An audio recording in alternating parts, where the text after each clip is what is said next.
और मोदी सरकार के दूसरे टर्म में वो सारे चुनावी वादे पूरे हो चुके हैं जिसका अब तक जिक्र होता था।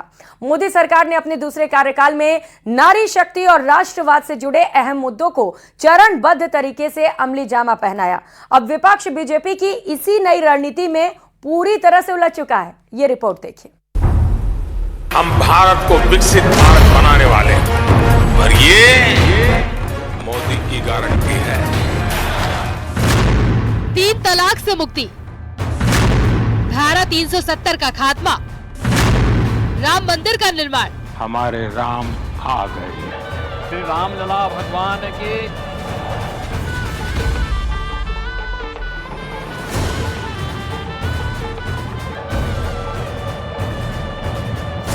और देश में सीएए लागू करने की गारंटी पूरी हो चुकी है।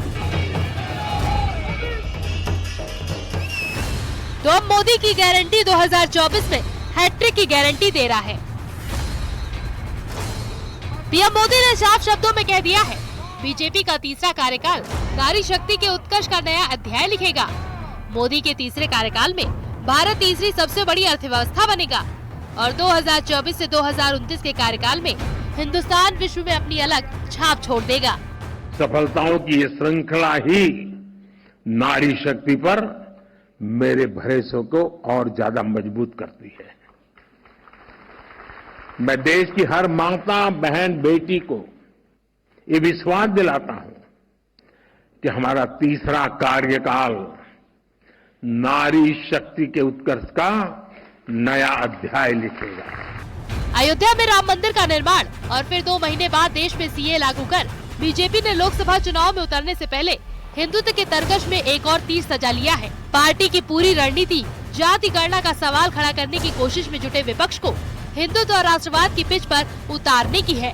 मोदी सरकार ने अपने दूसरे कार्यकाल में हिंदुत्व और राष्ट्रवाद से जुड़े अहम मुद्दों को चरणबद्ध तरीके से अमली जामा पहनाया। सत्ता में आते ही पहले साल 2019 में 3 तलाक को दंडनीय अपराध बनाया। महिला आरक्षण बिल दोनों सदनों से पास करवा कर कानून बनाया। दशकों पुराने अनुच्छेद 370 को निरस्त कर दिया। सुप्रीम कोर्ट के फैसले के बाद राम मंदिर का निर्माण करवाया।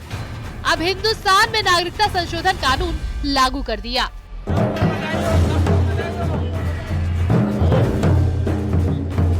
दरअसल देश में एक बड़ा वर्ग हिंदुत्व और राष्ट्रवाद से प्रभावित है। यही बीजेपी का परंपरागत और मजबूत मतदाता वर्ग है। चुनाव में उतरने से पहले बीजेपी चाहती है कि इस विचारधारा से जुड़े 22 से 25% मतदाता बीते 2 चुनाव की तरह ही इस चुनाव में भी मजबूती और पूरी आक्रामकता के साथ उससे जुड़े रहें। प्रधानमंत्री मोदी जी की विकसित भारत के जो संकल्प है, उस संकल्प की प्रतिपूर्ति होती है और सचमुच ये हर भारतवासी का संकल्प बनना चाहिए कि हमारा देश विकसित भारत बने। हम सब, क्योंकि विकसित भारत का मतलब भारत के हर नागरिक के जीवन में व्यापक परिवर्तन करना है।